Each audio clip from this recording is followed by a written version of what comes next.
What about like some of the products that you're currently having in the pipeline? What are some of the things that will be released very soon? So right, like I said, so basically our wallet is in a beta testing the wallet 2.0 is in beta testing starting in April. We did a 1.0 release last year. Mm-hmm. It wasn't a full release, we still kept it in beta, just because what we really wanted to do is get the usability down. One of the things that I find in blockchain specifically is there's not a lot of attention paid to the user experience. There's a lot of functionality, really, really good functionality, right? But there's not, the end user experience is not necessarily there, where there's a lot of complexities around dealing with private and public addresses. There's a lot of complexities with dealing about how you manage your passphrases, things that normal common users that are not crypto-centric have issues with. Right, and so that's some of the places where we really want to spend some time. That's why we do our user testing. That's why we go through the process of doing the beta test, making sure that usability is on point. So, like I said, starting April, the beta testing for version 2, what you'd be testing is basically the domain management services. So being able to buy and sell domains on the network.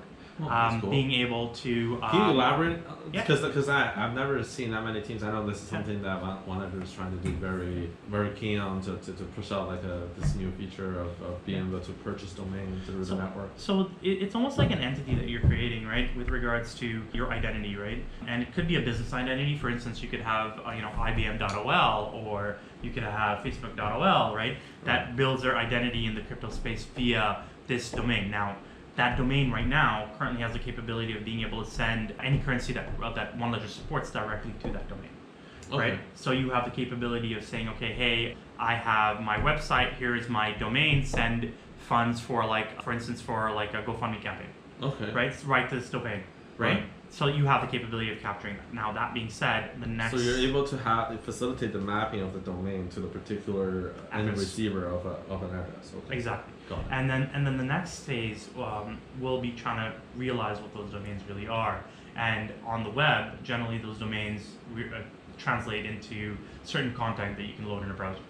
Right? So there is a vision there to taking it to the next step and moving it in that direction. So that's one of the things that we're looking at. So similarly, when we're talking... When do you think the feature of essentially associating content with a domain will be enabled on the network? It's already there. We haven't enabled the UI. Oh, okay. So the protocol already has the capability of mapping an IP address or a domain, a web published domain, HTTPS domain to our DNS. Okay, but the documentation has already been in place. The documentation's not there because we haven't released it yet, but yeah, the capability within the protocol is already there. Got it. Okay. Right? So that's available, and that's why we kind of also moved into the payment stream, because now you can actually receive crypto payments through that domain. Mm-hmm. Right? So now the idea is to be able to then take that domain and post it to your website and be able to capture any sort of crypto donations for charities, and then for e-commerce payment. A lot of exciting stuff. You mentioned that you're building a POC for a real estate company. Yeah. Right? So can you tell us something about something more about that? Like what are you trying to work towards? So the company was actually doing an evaluation product, right? Where they do real estate evaluations for being able to say how much property is worth. They had an algorithm in place, they have a UI in place. What they wanted to do was back-end it with blockchain. So it's kind of like an appraisal system. Right, but now keep in mind, this can be very much done by a centralized system, right? You can definitely do this in a centralized way.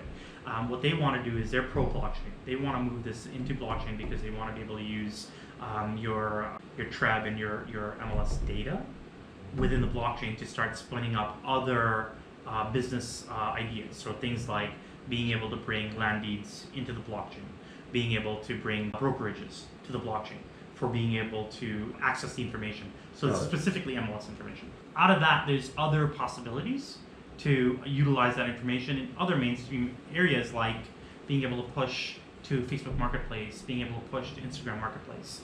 A lot of the details around the architecture is on our website, but that's kind of that direction where it's going to start as almost like a centralized system, right? But however, as you start onboarding these other consortium parties, it starts becoming decentralized because now they own a validator node within the network, and they can access that data. So that's kind of the vision of the product. Okay. Have they already became a part of the validation group?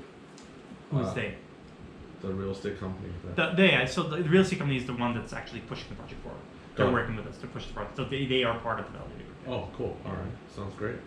So that's it. I think that's it. A lot of exciting stuff that OneLedger is trying to do.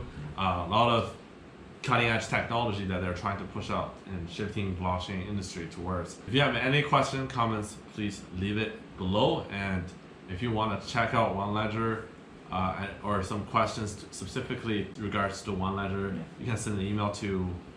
You can send it to help hello at OneLedger.io, but also you can hit us up on Twitter at OneLedger Tech. You can hit us up on Telegram at the same handle, and you can also directly message me on Twitter at AliK82. All right, that's it. Yeah, don't forget to subscribe. Exactly.